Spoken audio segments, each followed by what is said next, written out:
Okay, welcome, Susi. Thank you for joining our Sacred Steps. Thank you. I enjoyed it so much. Maybe you could share a little bit about who you are and where you came from and what's your name, and then we'll get started. Yeah, I'm Susi. I come from the Jakarta Church, Ah, and I'm now a lecturer in law. I teach commercial law and corporate law, and I'm a single mother with an adult daughter. already grown up. Already grown up, yes. Okay. I'm just curious what brought you, or what made you decide to come for the Sacred Steps retreat? Life has been busy as usual. When we work, there are so many responsibilities, the routines that I do, the ministries, work, and everything. Sometimes I got into all this busyness, and then I heard the title of the retreat as Sacred Steps Retreat.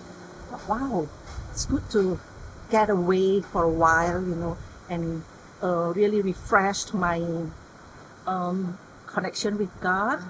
Because in the past I like to do dating with God. I go to the mountainsides, with some friends. Then we just pray and read the Bible there. But I haven't done that for decades. I think. Some people are not sure kind of what Sacred Steps retreat is all about. It's a little different from maybe the normal retreat. In a short sentence or two, how would you describe your experience here? Oh, when I read the Sacred Steps retreat, I have no idea what it is all about, and I didn't find out because of the busy schedules and also, and I don't want to find out at that time. I just said to God, okay, I just leave it to you and let it flow. But when I come and with all those experience, the drama that role play that we do, I especially like the negative voice, the positive voice. That's what we face every day in life, even though we never think about that.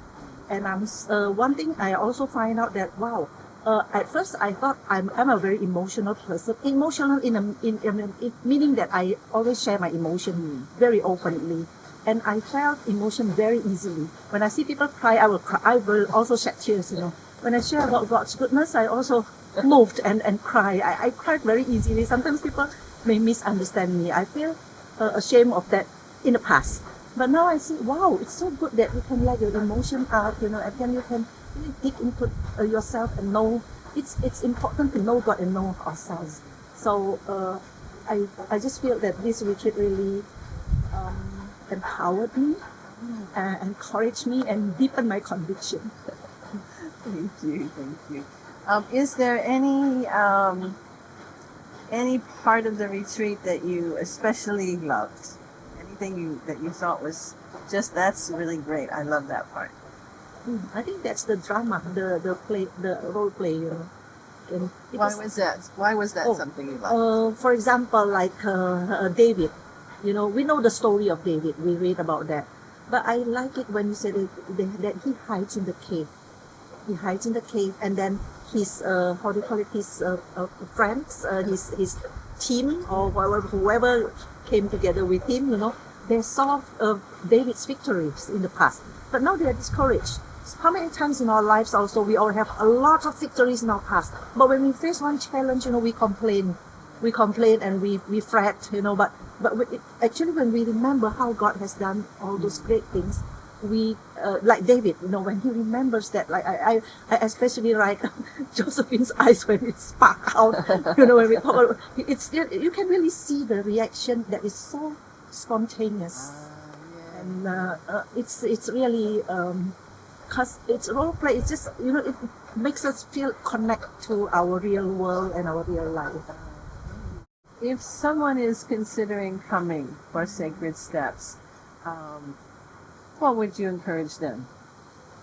I would tell them that it's a good experience that they should try and make decision to join, because they will heal themselves, they will dig themselves out, and they will know God better. Another one is the one who talk about God's character. Yeah, because I can see that when I understand God's character, I feel so secure. I feel so blessed and secure to have such a good God. Thank you so much. Awesome. Thank you again, Sissy. Thank you for this Susan. interview. Thank you.